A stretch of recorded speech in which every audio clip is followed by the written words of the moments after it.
No problem. We're headed to a robot training school and we don't even know it. We came to this area that we saw on a map, said that this is the 7S robot service area. And we went into the store and it was much more like a robot toy store. This guy the robot will bring you one of these items. And we used a little bit of a translation app, Baidu, which I love, by the way, because you can chat back and forth.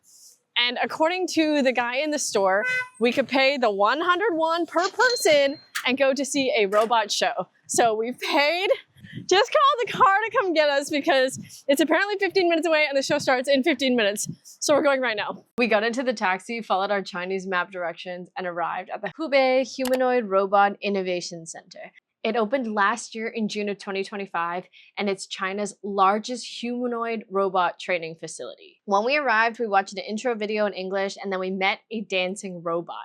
I asked our guide if they are training robots for dance shows and performances, if you've seen any of the Chinese Spring Festival robot dance shows, but she said their goals here are much higher. They're teaching robots here how to function in the real world, picking up items, navigating, sorting items, and thinking about all of the environments that robots could be used for, and then training them in those specific environments, like pharmacies, retail shops, recycling facilities, car mechanics, and even seeing eye dog training. The most surprising part is when we turned the corner and we saw at least 12 employees wearing VR headsets, using their arms just slowly like this to pick up items and to mimic what the robot hands could do, and just planning that out. Humans are performing those tasks, they're being recorded and then fed into the robots as data so that they can do the same actions over and over. Our guide said they plan to sell this data.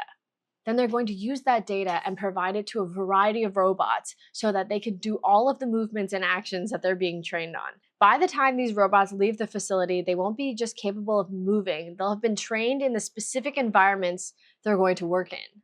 We got to see several robots up close, and they're not all the same. Some are being trained for heavy lifting, working in mechanic shops, and they've got larger, heavier frames for the physical labor type roles that those robots can take on. And other robots had multiple joints in their arms for better dexterity or reaching items or working in retail pharmacy type settings. Most interestingly, our guide explained to us how robot dogs could be used one day as seeing eye dogs, their current limitation being the battery life. But the way that they could train them with the variety of cameras and movements could replicate the assistance that a current assistant dog provides to humans, but as a robot. Do you want to play chess? Sorry, I can't play chess, but I can play tic-tac-toe. Would you like to try that? Okay, yes. Thank God for translation apps, because I don't think otherwise we would not have gotten what we did out of the tour. So when we initially were in the store, I was a little concerned and skeptical. I had just given somebody 100 Yuan per person, so 200 Yuan, and the guy just was like, yeah, you just got to go to the place. There's going to be a performance. And again, this is all through a translation app, so I just wasn't sure. But we've just come out of the building and we got to tour the 3 floors here. Unfortunately, on the top floor, they did ask us not to take pictures. They're using both humans wearing VR goggles and humans training the robots through just like basic hand movements, like remote controls, to have the robots do basic tasks, like picking up objects, pouring tea. And towards the end, we did actually see a robot that was able to pour tea autonomously, and one that was able to pick up garbage and identify garbage, because our guide, she put her phone down and the robot did not try to touch her phone.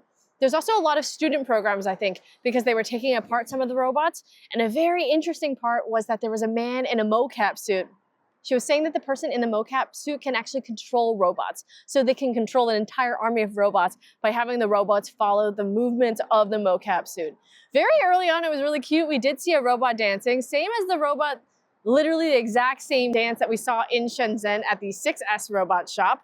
But I learned that this building is funded by the Hubei government. And the idea is that later in the future, when they have enough data collected, that they're going to use this data and sell it along with the robots for individual, corporate, personal, basically for consumer use. Overall, I thought it was very interesting, not what I expected. But Tom did ask if the robot was free thinking, it was able to do the work by itself. And she said essentially yes.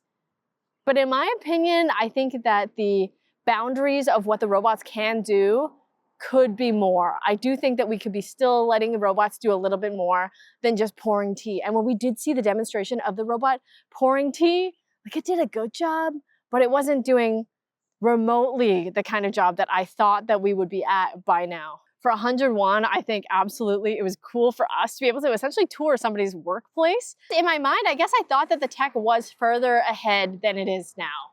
Or maybe that's just what they're showing us. A lot of what we were seeing was just this one building, but right when we got in, there was a video that kind of explained what the future of the whole area is meant to be. And they are turning this whole area into an industrial super ground for robots and smart robots. And there's supposed to be 4 or 5 phases of development over the next decade here. Eventually, this is going to be the heart of the world's like robot data and all the training infrastructure for them. Really cool building. There was a lot of stuff that we couldn't show you specifically around the training data, which makes sense because that's what they're trying to sell here. But now you've got a glimpse into the future.